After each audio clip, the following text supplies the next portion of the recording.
Hello, we're going to be talking today about similar solids and scale factors. Similar solids, to be similar, we're talking about three-dimensional figures. And three-dimensional figures, like other figures, are considered to be similar. This word similar is important. If they have the same shape, but they are different sizes. Same shape, but not the same size. Okay. So two solids are similar. They have the same shape, but different sizes. If the ratio of their corresponding linear measurements are equal. This ratio of equal measurements is called the scale factor, the amount that we are increasing or decreasing the size by. So you can see here that we have two shapes that look very similar. They look like rectangular prisms. And it looks like they are about the same. To tell whether they're similar, we need to know whether the change from the small one to the big one has been increased by the same amount for each of the linear measurements. Linear measurements is one single measurement on this shape at a time, length, width, or height, or diameter and radius, or slant height. To go from one-dimensional linear measurements to area or volume, we multiply linear measurements together. So let's see if they're similar. To do that, we want to compare the corresponding measurements. Okay? So we're going to start by comparing the length, which is in the front, going from the left to the right. How long is it to get from the left to the right? And that first measurement is 6 on the small one and 10 on the big one. Then we're going to compare the next linear measurement, which is our width, how far it goes to the front to the back. Front to the back, 6 on the small one and 10 on the big one. So that looks like it is a square, since those measurements are the same. And then we're going to measure how tall it is, or its height. Height is between the two bases. That's often bottom to top, but if it was on its side, we'd still measure it between the two bases. That's 8 to 12. Now these numbers don't look equal. The ratios don't look equal. But to get a better idea of that, you always need to reduce those fractions. Okay, so I need a simplified fraction. I can divide 6 by 2, and I can divide 10 by 2. I want to find the largest number. I can divide them both by evenly. 6 divided by 2 is 3, and 10 divided by 2 is 5. So we have 3/5 for our length. 6, again, can be divided by 3, or divided by 2, and 10 can be divided by 2, giving us 3/5 again. 8 and 12 can both be divided evenly by 4. 8 divided by 4 gives me 2, and 12 divided by 4 gives me 3. So looking at our scale factors, are they equal or not? I have 3/5, 3/5, and 2/3, so they're not all the same. This one and this one, the length and width were increased by the same amount, but the height was increased by a different scale factor than the other two measurements. Because of that, they're not the same shape. So even though it's okay for their size to change, if you change one dimension in a different way than the others, it creates a different shape. So because they're not the same shape, they are not similar. And if they're not similar, they don't have a common scale factor. Let's try one more, and you should be following along with me, writing this down. Okay, so the measurements that we have for a cylinder are radius or diameter and height. Looking at the first shape on the left, I see that I have a diameter. It goes from one edge of the circle through the center to the other edge of the circle, and it's given to me as 24. So I have 24 on the left cylinder, and on the right cylinder, I've been given the radius of 10. I can't compare two different measurements. Diameter and radius are different, so I need to convert this to a diameter. I extend this so that it goes all the way from one side of the circle to the other, which means I've doubled my radius. I have 10 and 10, which is equal to 20. So I'm comparing 24 to 20 for my diameter. The next measurement that I have is my height. And on our first shape, that is 30. Remember, that's the distance between the bases, the circles. And you'll notice that here it's bottom to top, but this cylinder, it's on its side. I still want to measure the distance between the two bases, distance between the two circles. That height is 25. Okay, so I have 30 to 25. And you'll notice I've also been going left, right, top, bottom, left, right, top, bottom. So I'm putting these measurements in the same order each time as well to make the comparison correct. I can divide 24 and 20 by 4. So 24 divided by 4 is 6, and 20 divided by 4 is 5. I can divide 30 and 25 by 5. 30 divided by 5 is 6. 25 divided by 5 is 5. So when we reduce these fractions to compare the ratios of the linear measurements, we see that we get an equal amount for both. That means both of these have been decreased from 6 to 5, 6/5 of the original. Since they're the same, increased in size or decreased in size by the same amount, they're considered similar. And that amount that we increased or decreased the size by, that is our scale factor. Why don't you pause the video for a moment, and when you return, check your work on the third one. So comparing the three measurements of length, width, and height, you should have found that when you simplified the fractions, you got 4 to 1, or 4. Since all of the linear measurements that were corresponding were changed by the same scale factor, the same amount, they are considered similar, and the scale factor would be 4. 4 divided by 1 is 4. Or you can say that it was changed by a scale factor of 4 to 1. Now let's take a moment to look at how if two figures are similar, then what their ratios will look like. So the initial scale factor, for example 4 to 1, we can consider that to be A compared to B, A to B.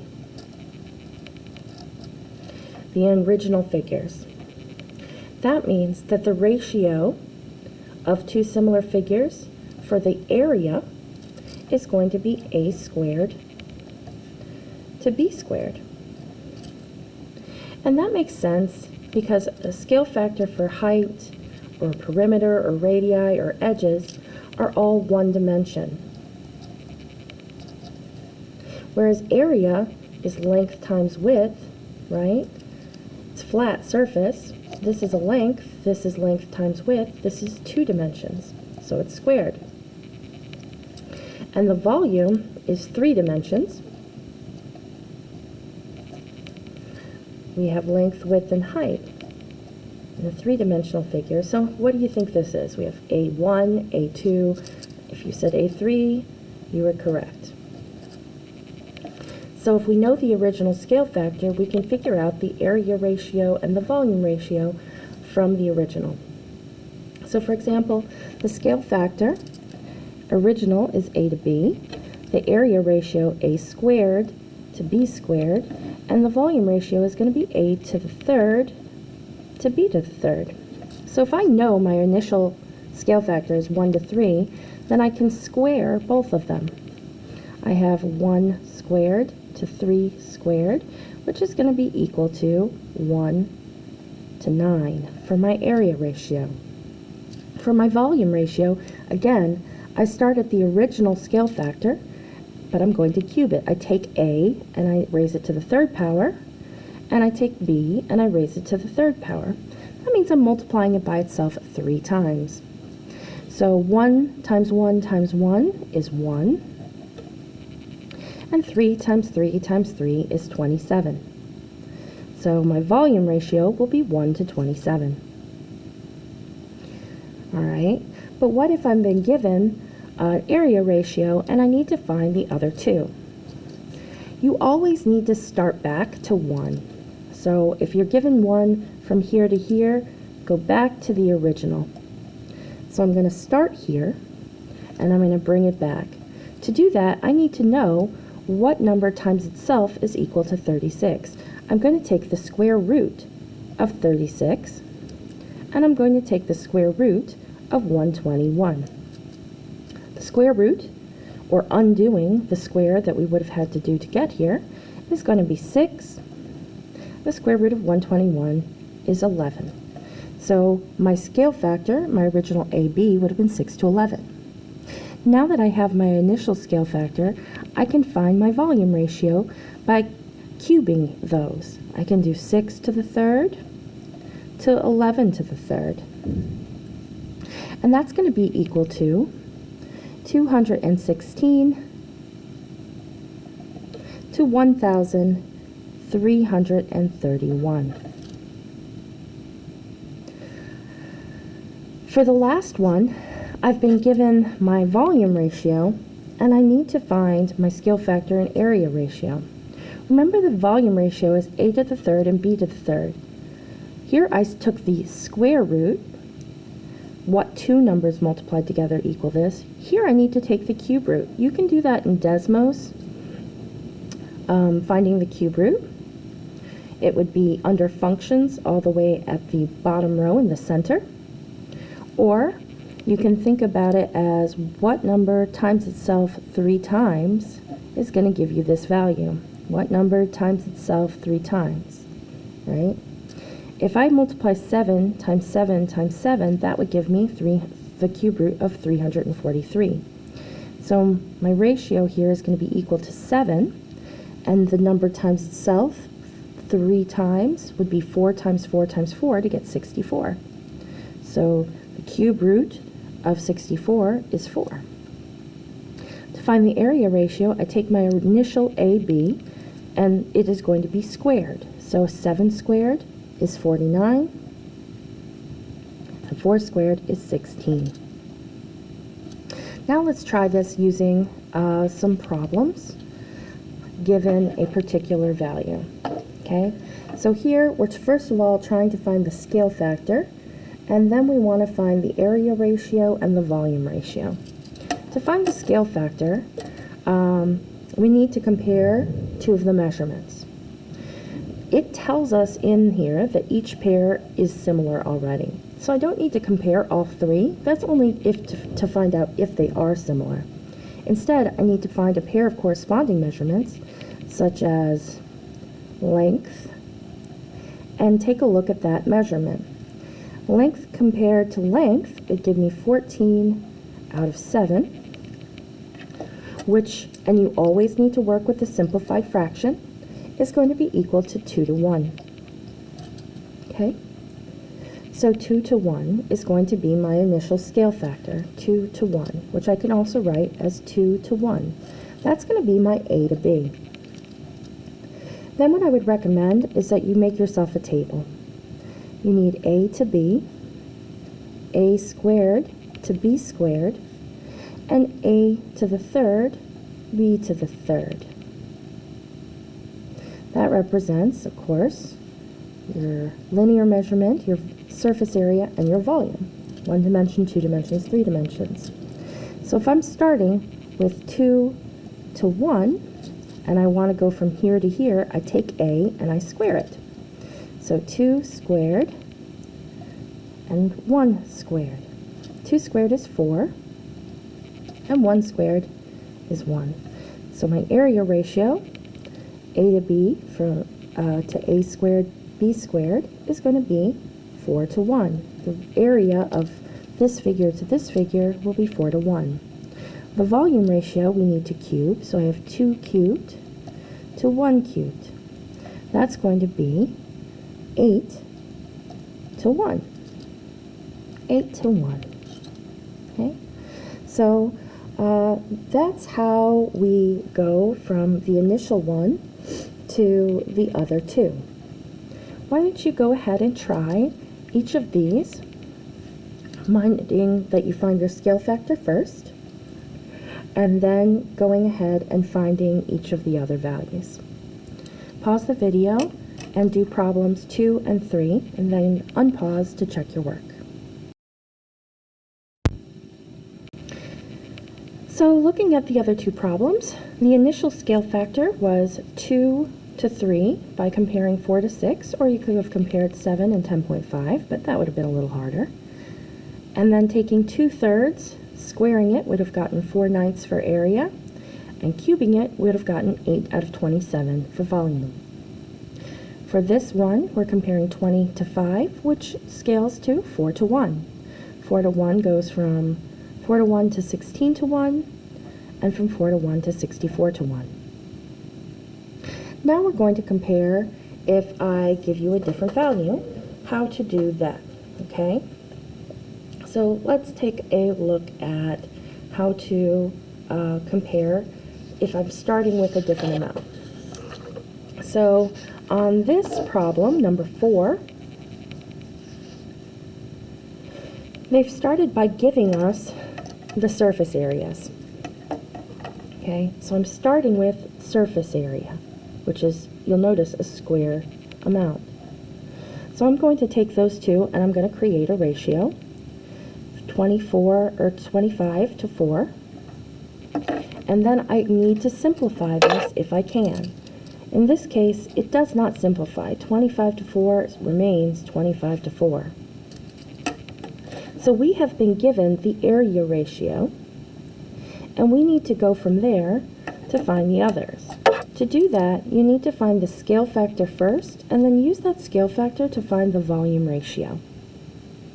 Again, it helps to make yourself a table where I have a to b, a squared to b squared, and a cubed to b cubed. We have been given to start our surface area, which is our square. So we're starting with 25 to 4. To figure out from here my AB, I take the square root. A square root undoes the square exponent. So I take square root of 25 to the square root of 4 because I'm going backwards. Square root of 25 is 5, and the square root of 4 is 2. So my initial AB is 5 to 2. From here, I can easily find my volume. My volume is going to be a to the third, b to the third. So I take 5 and I cube it, and 2 and cube it. 5 times 5 times 5 is 125. 2 times 2 times 2 is 8. So my volume ratio is 125 to 8. So if you're given surface area or volume to start with, you need to go to scale factor first, and then use the scale factor to find the other missing value. Okay? So allow me to show you one more, and then we will finish up here. Okay, so if I'm trying to find volume, how do you think I'm going to do it? What do you think is my first step? You said compare the ratios and simplify. You're right. I can't just jump in yet. I have to say that's 162 over 384 and simplify. If you're struggling to find a common factor, type this into Desmos and hit the fraction button, and it will provide you a simplified fraction. In this case, that's 27 to 64. Now you'll notice this is volume. It's to the third power. My volume ratio, therefore, is going to be starting out as 27 to 64. And then you're going to want to set up your table. A to b, a squared to b squared, and a to the third to b to the third. We have been given 27 64 as a volume ratio, a third degree. Remember, whenever we're given one that is not a to b, our next step is to find ab. I need to go backwards to ab before I can go forwards to surface area. So if you don't start here, jump back and then move forward. Okay? To do that, I need to find the cube root. I need to find the cube root of 27 and the cube root of 64. I'm not squaring it, I'm trying to find what number times itself 3 times is equal to 27. 3 times 3 times 3 is 27, and 4 times 4 times 4 is 64. So our scale factor is 3/4, and then I can square these values, 3 squared to 4 squared, to give me my surface area, or area ratio, which is going to be 9 to 16. Try the last one on your own. It's a surface area one. Pause this video and then resume when you're ready. So you should have started with your surface area and then gone backwards to your scale factor. Comparing the two fractions, simplifying, you would have gotten 64 to 25. Your scale factor, or 64 squared, 25 squared, is 8 to 5. And your volume ratio, cubing those values, would give you 512 to 125. There are quite a few questions that will be on your study guide that will be similar to this and allow you to practice today. If you need additional help, we'll talk a little bit more about the last two problems and using this to find missing values in our next lesson. Have a great day.